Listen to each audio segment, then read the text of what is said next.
And again ये तो सिर्फ आई थिंक 10% सच्चाई है। दुआ करना कि 100% सच्चाई सामने ना आए। Hello friends, welcome back. और इस वक्त पे रात के 12:32 हो रहे हैं और मजबूरी हो गई थी मेरी ये वीडियो बनाना, क्योंकि हो सकता है कि मुझे कल ये वीडियो बनाने का टाइम ना लगे, लेकिन मैं चाहती हूँ कि मैक्सिमम जनता तक, मैक्सिमम ऑडियंस तक ये वीडियो जानी चाहिए। आप लोगों के सपोर्ट और प्यार की ज़रूरत है। ज़्यादा से ज़्यादा इस वीडियो को शेयर करें। मैंने आज तक कभी अपनी किसी वीडियो में नहीं बोला है कि आप मेरी वीडियो को शेयर करें, बट मैं अपनी इस वीडियो के लिए आप लोगों से रिक्वेस्ट करती हूँ कि ज़्यादा से ज़्यादा मेरी इस वीडियो को शेयर करना। रिएक्शन में आगे बहुत सारी बातें करने वाली हूँ, उससे पहले एक ऑडियो प्ले करूँगी। बातें बहुत करनी है, लेकिन शुरू मैं इस ऑडियो से ही करूँगी और उसके बाद वो सारी बातें भी करूँगी, वो सारी बातें भी बोलूँगी जो कहीं ना कहीं सपना के भाई ने भी आप लोगों को ना बोली, ना शायद वो बोल पाए, लेकिन मैं अपनी वीडियो में उन बातों के बारे में भी बात करूँगी। तो आइए सबसे पहले प्यारे प्यारे शब्द सुनते हैं, प्यारी प्यारी दोस्ती की बड़ी बड़ी बातें सुनते हैं, बड़े बड़े एहसान सुनते हैं और उसके बाद आगे का रिएक्शन देते हैं। हेलो। हेलो। हाँ, सपना बोल रहे हैं? जी बेटा मैं ग्वालियर से पापा बोल रहा हूँ, शिवानी का। नमस्ते पापा जी। नमस्ते बेटा। नोट करना आप लोग इस वीडियो में, बीच बीच में मैं बोलती भी रहूँगी कि फ़ोन सपना के पास आया है। सपना का ये फ़ोन गया नहीं है, सपना के पास ये फ़ोन आया है और ये फ़ोन करने वाला कोई और नहीं, सपना की फ्रेंड के ससुर जी हैं। यानी कि उसकी उस फ्रेंड के ससुर जी, जो फ्रेंड ये दावा करती है कि सपना उनकी लाइफ में आग लगाने का काम कर रही है या फिर इंटरफेयर कर रही है, वहाँ से उसी लड़की के ससुर जी का फ़ोन आया है सपना के पास। चलिए आगे का सुनते हैं। हम पहले तो आपसे बहुत बहुत माफी मांगते हैं। नहीं नहीं ये पापा जी, नहीं माफी बेटा, मत मांगो। हमारी नहीं आप नहीं नहीं हमारे नहीं लिए बिटिया है, नहीं। बहू मान लें, बिटिया मान लें। और हकीकत में बहुत कष्ट है समर की इस जो उन्होंने शब्द कहे हैं। हम कुछ, हमारे पास बेटा शब्द नहीं है और अब क्या बनाएं, वो कितनी बड़ी गलती कर गया और नहीं कितनी नहीं बड़ी। पापा जी, मैं आपसे नहीं बात नहीं। कहूंगी। देखो पहले आप हाँ, मेरी सुन लो, नमस्ते बेटी की तरह सुन लो। एक बाप के पास शब्द नहीं है। एक बाप जब अपने इतने जवान बेटे की गलती की माफ़ी मांगता हो और ये बोलता हो कि बेटा हमारे पास शब्द नहीं है, जब एक पिता दुनिया के आगे झुकता है ना, तो वो तभी झुकता है जब उसके बच्चों में खोट होती है या उनके बच्चों की गलतियां होती हैं। यहाँ पे एक बाप शर्मिंदा हुआ है अपने बच्चे की गलती पे, तो वो बाप सपना के आगे झुककर सपना से माफ़ी मांग रहा है। ठीक है, अब आगे सुनते हैं। देखो बिटिया है हमारी, हाँ आप हाँ बिटिया हाँ, हो। बिटिया है जो भी है, आप हाँ, जो समझते हैं हम्म, दिल से शुक्रिया अदा उसके लिए, नहीं इतनी नहीं। इज्जत दी आपने। हम्म, और मैं अपनी बेटी की कसम खा रही हूँ, मैंने चीवी से कोई आपकी फैमिली के बारे में कुछ नहीं बोला, नहीं हुआ, नहीं हुआ मैंने बेटा, आप कुछ जानते भी हैं। नहीं बोला। और बेटा देखो हमारी सारी सुनो, क्या हो जाता है, भगवान जो आपके संग परेशानी आई वो जीवन में भगवान किसी को ना दे इतना कष्ट। और उस दृष्टि से नहीं, जब भी हमारी मम्मी से बात चलती थी तो आपकी एक छवि दिमाग में रहती है और दो प्रकार से रहती है। तो आपका नेचर बहुत एक अलग ढंग का है, और दूसरी बात जो जिस पीड़ा को आपने झेला है वो अच्छे से अच्छा कोई नहीं झेल सकता है। वो एक मन में पीड़ा रहती है। हमेशा ये मम्मी से आपसे किसी कहा है कि इस रिश्ते को हमेशा ऐसा चलाते रहना कि सपना की बात किसी के घर में चलती है, वो भी घर के बुजुर्गों के बीच में, जहाँ पे सपना के संस्कारों की, सपना के नेचर की तारीफ होती है घर के बुजुर्गों के बीच में।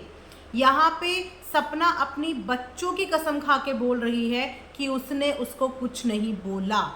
जब उसने उसको कुछ नहीं बोला, इसका मतलब सपना के लिए आगे झूठ बोला गया।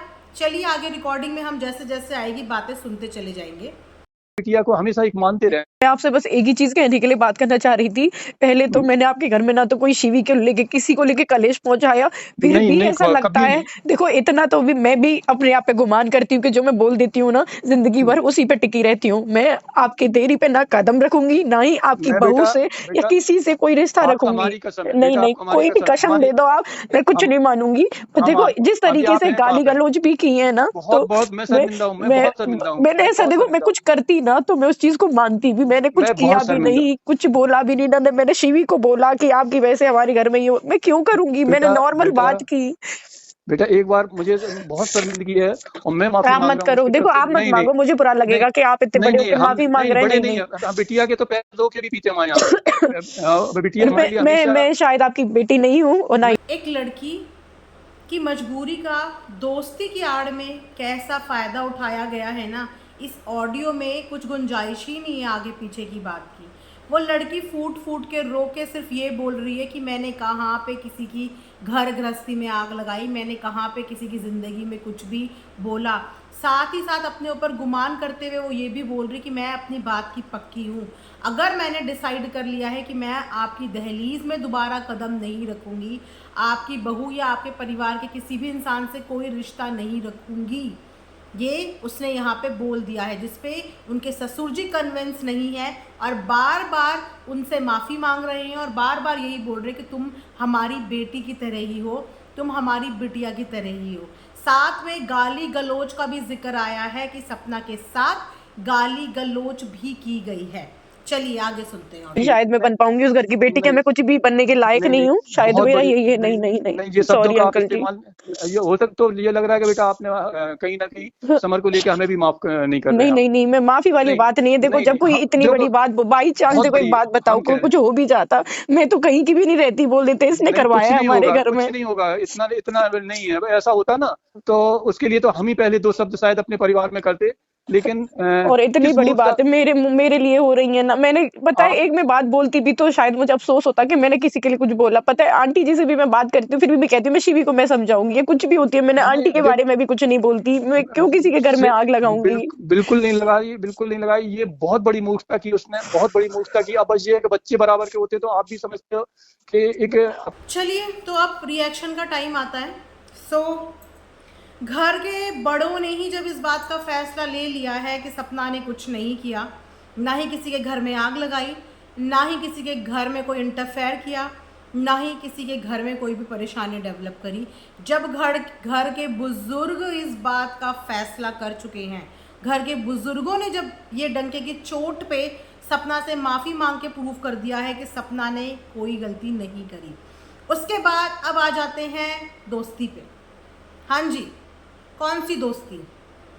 अब मैं पूछना चाहूँगी उन 2-4 लोगों से, कौन सी दोस्ती?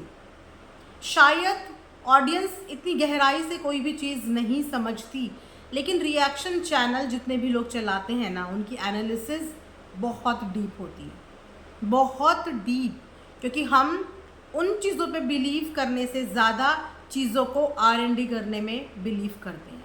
जो दिखाई गई वो चीज़ें बहुत बार झूठी भी होती हैं, और आज वो झूठ प्रूव हो गया। और आज फिर से मेरा प्रेडिक्शन और जो मैंने सोचा था, जो मेरी रिसर्च और एनालिसिस बोल रही थी, वो यहाँ पे प्रूव होता है। सपना ने आज तक ना कोई रिश्ता स्वार्थ के लिए बनाया, ना ही आगे वो कोई भी रिश्ता स्वार्थ के लिए बनाएगी। सपना ने ये दोस्ती भी निस्वार्थ भाव से करी थी, क्योंकि उनकी ये दोस्त से सपना का कोई भी स्वार्थ पूरा नहीं हो रहा था। सपना को अपने जगह पे बुला के, अपनी आजू बाजू बुला के, कहीं ना कहीं सपना का इस्तेमाल कंटेंट के लिए किया जा रहा था।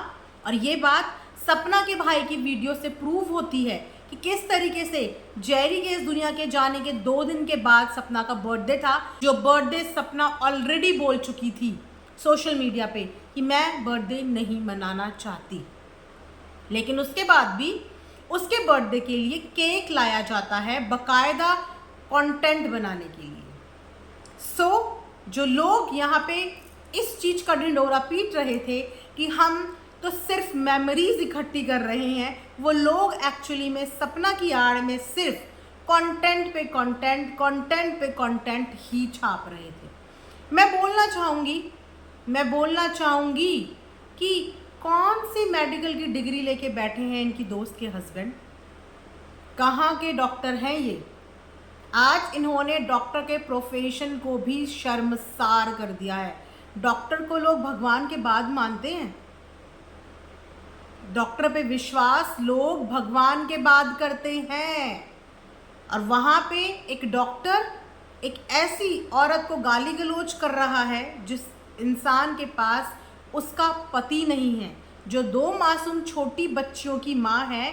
ये डॉक्टर साहब उनको गालियाँ दे रहे हैं, उनको धमकी दे रहे हैं, और उनको इतना मजबूर कर रहे हैं कि वो इंसान को 2-3 दिन के अंदर ही वहाँ से जाने का फैसला लेना पड़ा।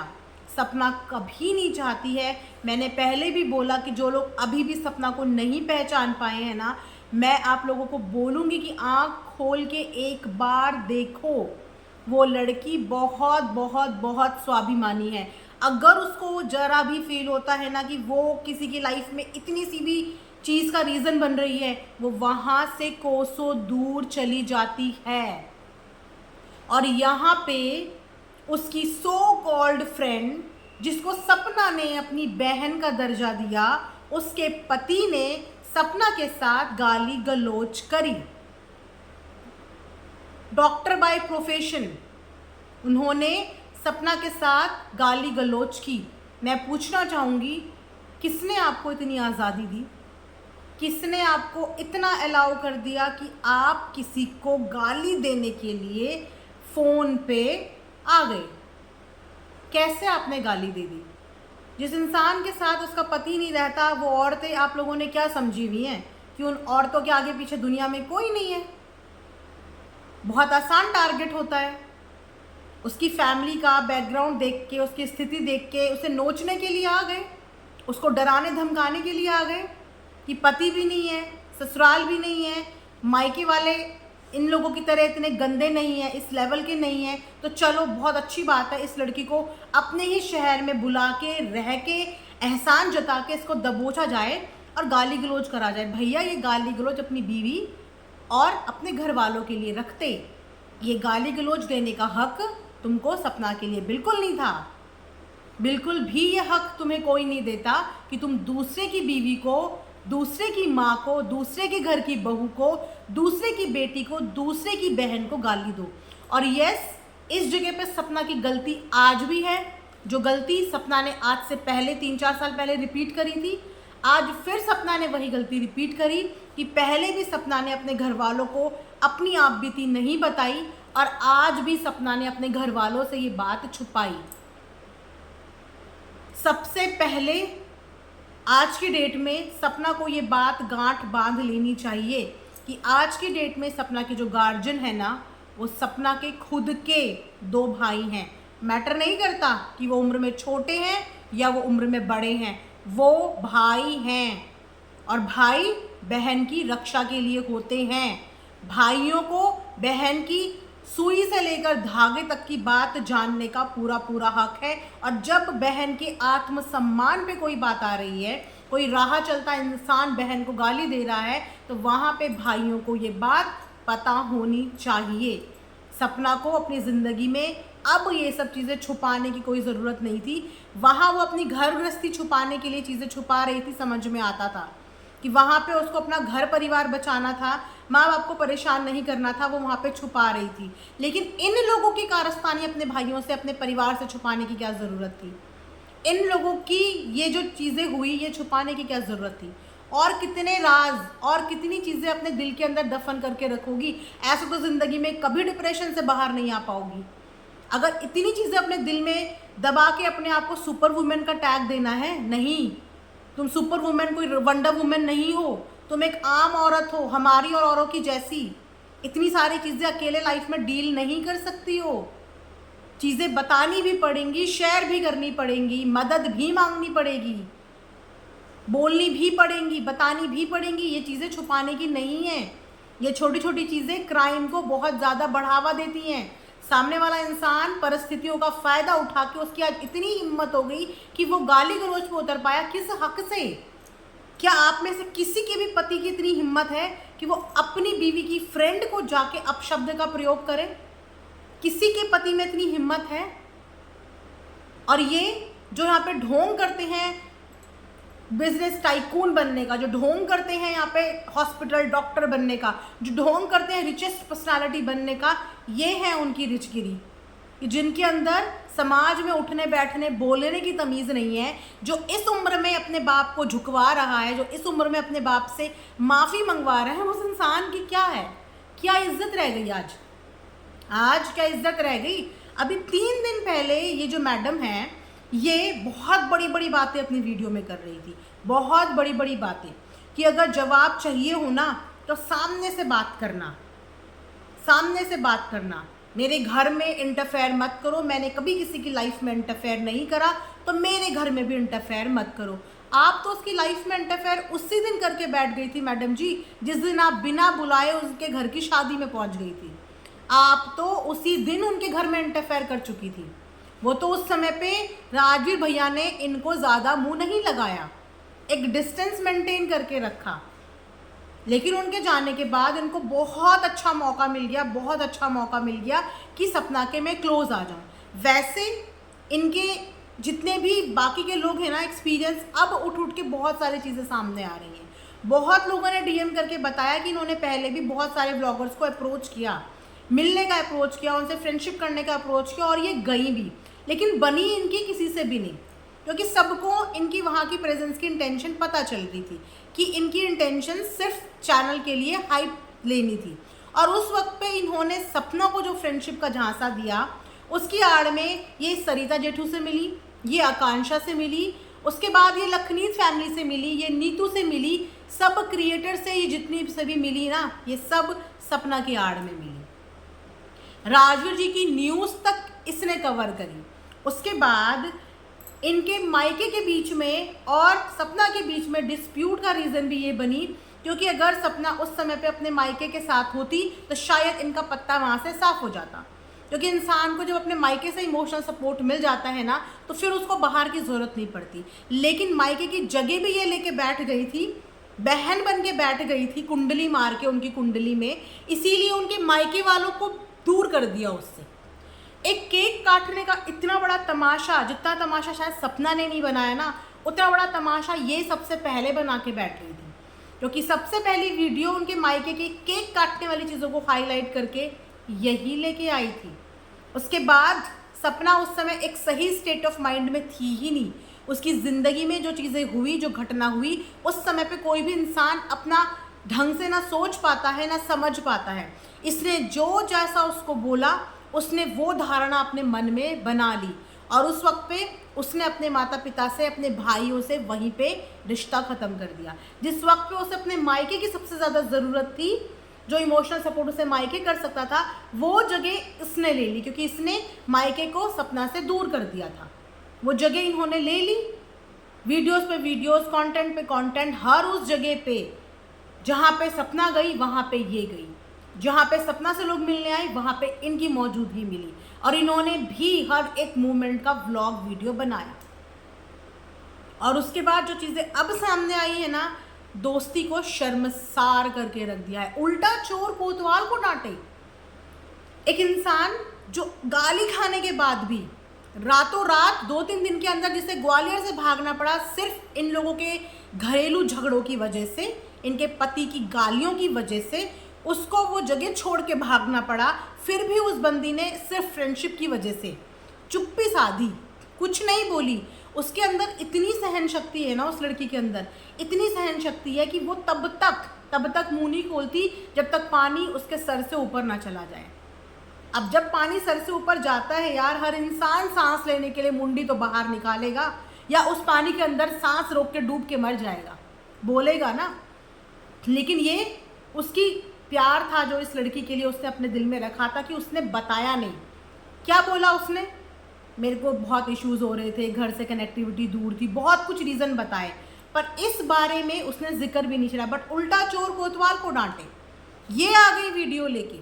इन्होंने सोचा बहुत अच्छा मौका है, ऑडियंस आधी तो इन्फ्लुएंस है ही, कुछ मैं इन्फ्लुएंस कर दूंगी और ये साबित कर दूंगी सोशल मीडिया पे कि सपना की तो किसी से बनती ही नहीं है, सपना के तो रिश्ते ही ऐसे हैं, सपना तो लड़की ही ऐसी है, मैं ये साबित कर दूंगी। लेकिन जिसके साथ कोई नहीं होता ना, उसके साथ भगवान होता है, और हमेशा होता है। आज सपना के भाई ने अपनी बहन के लिए स्टैंड लिया, और ये तो सिर्फ एक भाई है, ये तो सिर्फ एक भाई है। अगर सपना ने सोशल मीडिया में भाइयों को ललकार दिया ना, तो शायद इतनी लाइन भाइयों की लग जाएगी, इतनी लाइन भाइयों की लग जाएगी ना कि गिनती भूल जाओगे, इतनी लाइन भाइयों की लग जाएगी। उसने तो तुम्हारी कमी को ढाक दिया था, तुम्हारी कमी को ढाक के चुप होके अपनी वीडियो बना रही थी, लेकिन सामने वाले इंसान को अपनी इज्जत छुपी हुई रास नहीं आ रही थी। उन्होंने सोचा कि चलो मैं दबने वाले को और दबा देती हूँ, शायद हवाएं बदल जाएं। लेकिन नहीं, ऊपर वाले की लाठी में कभी आवाज़ नहीं होती, लेकिन इसका मतलब ये नहीं है कि ऊपर वाले की लाठी पड़ती नहीं है, पड़ती है सही समय सही वक्त पे। और जो पड़ गई, किसी को कुछ प्रूव करने की ज़रूरत नहीं पड़ी, किसी को कोई सफाई देने की ज़रूरत नहीं पड़ी, सपना को आके कुछ बोलने की ज़रूरत नहीं पड़ी। सारी पोलम पट्टी अपने आप खुल गई, सब कुछ अपने आप सामने आ गया। एक बाप अपने बच्चों की गलतियों की माफ़ी मांग रहा हो, वहाँ से सब प्रूव हो गया कि तुम्हारे रिश्ते कितने स्ट्रॉन्ग हैं और तुम किस चीज़ का दावा कर रही थी कि मेरी फैमिली में इंटरफेयर मत करो, मैं अपने रिश्तों को बहुत अच्छे से मैनेज कर रही हूँ। वो रिश्ते सामने आ गए कि इस तरीके से रिश्ते मैनेज हो रहे हैं कि सामने वाला तुम्हारा ससुर, किसी का बाप सपना के आगे हाथ जोड़ के माफ़ी मांग रहा है। जो रोई है ना सपना अपनी वीडियो में, वो सिर्फ सपना के ही आंसू नहीं थे, वो सिर्फ सपना के आंसू ही नहीं थे। कमेंट सेक्शन में जाके देखना, वो उन तमाम औरतों के आंसू भी साथ में थे जिनका दिल तुम्हारी वजह से दुखा है, जिन्होंने तुमको सपना का हमदर्द बनाया था, जिन्होंने तुमको सपना को सौंपा था। तुमने उन तमाम ऑडियंस का विश्वास खो दिया है, दोस्ती पर से विश्वास तोड़ दिया है, बहन पर से विश्वास तोड़ दिया है। अगर कभी किसी से रिश्ता बनाना हो ना, तो हमेशा रिश्ता निस्वार्थ भाव से बनाया जाता है। जिस रिश्ते में स्वार्थ बीच में आ जाता है ना, उन रिश्तों की एंडिंग इस तरीके से होती है। लेकिन ये इज्जत सपना ने नहीं गिराई, ये इज्जत खुद की करनी ने गिरा दी। खुद की करनी ने ये इज्जत गिराई है, ये सपना ने नहीं गिराई। सो फ्रेंड्स, आप लोगों के आगे सारा वीडियो आ ही गया, बहुत ज़्यादा बोलने की ज़रूरत नहीं है, क्योंकि कुछ चीज़ें कम शब्दों में बयान हो जाती हैं और वो चीज़ें बयान हो गई। जो सवाल थोड़े बहुत थे सबके मन में, जो थोड़े बहुत सवाल थे, वो सवाल क्लियर हो गए कि सपना के साथ इनकी फ्रेंड के पति द्वारा बदतमीज़ी करी गई, गाली गलौज किया गया। क्योंकि अगर 100% सच सामने आ गया ना, तो शायद फिर उस सच को संभाल नहीं पाएंगे, उस सच को डाइजेस्ट नहीं कर पाएंगे। सो इसीलिए मैं बोलती हूँ कि इतनी जल्दी ना कभी भी किसी को जज नहीं करना चाहिए। चुप रहने वाला इंसान हमेशा गलत नहीं होता और बर्दाश्त करने वाला इंसान भी हमेशा गलत नहीं होता। वो किसी रिश्ते में बंधने की वजह से किसी लिहाज में चुप रहता है, लेकिन इसका मतलब ये नहीं होता कि वो गलत है। और सपना के लिए मेरी प्रेडिक्शन आज भी यही है और हमेशा यही रहेगी कि वो लड़की रिश्ते बनानों के मामले में बहुत ज़्यादा लॉयल है, बहुत ज़्यादा ईमानदार है। वो जब किसी से जुड़ती है तो दिल से जुड़ती है, लेकिन जब वो किसी से नफ़रत करती है ना, तो वो आर्टिफिशियल नहीं, दिल से करती है। तो दोनों चीज़ें वो दिल से करती है। अब धोखा अगर उसकी किस्मत में लिखा हुआ है तो कोई बात नहीं, इन धोखों से वो आगे के लिए स्ट्रांग बन जाएगी। कम से कम उसके सामने से रियलिटी तो क्लियर हो रही है और भगवान की दया से बहुत जल्दी हो रही है। विदिन 1 महीने में, विदिन 1 मंथ में भगवान ने उसके आगे एक तस्वीर लाके खड़ी कर दी। और यही चीज़ अगर बाद में होती तो सोचो उसका कितना नुकसान हो सकता था। शायद वो विश्वास में क्या क्या चीज़ें नहीं करती, क्या क्या कर चुकी होती। ये बहुत अच्छी बात है कि भगवान ने 1 महीने के अंदर ही असलियत ला के उसके सामने रख दी और वो सही समय पे वहाँ से निकल गई, वरना उसके साथ वहाँ पे कुछ भी हो सकता था, कुछ भी हो सकता था। सो आई होप कि आप लोगों को मेरा ये वीडियो पसंद आया होगा। कमेंट सेक्शन में कमेंट करके ज़रूर बताना कि अब ये सच्चाई जान के आप लोग कहना चाहेंगे कि सपना रिश्ते बनाने के मामलों में कमज़ोर है। मैंने पहले भी बोला था कि वो कमज़ोर नहीं है, रिश्तों के मामले में तो कभी भी नहीं है। कभी आजमा के देखना, कभी अगर मौका लगे तो सपना से रिश्ता आजमा के देखना, आपको उसके रिश्तों की लॉयल्टी और ईमानदारी प्रूव हो जाएगी। बस इतना ही बोलूँगी। बाकी का वीडियो के लिए चैनल को सब्सक्राइब करें, कमेंट सेक्शन में कमेंट करें। Thanks for watching earth mom Dehradun.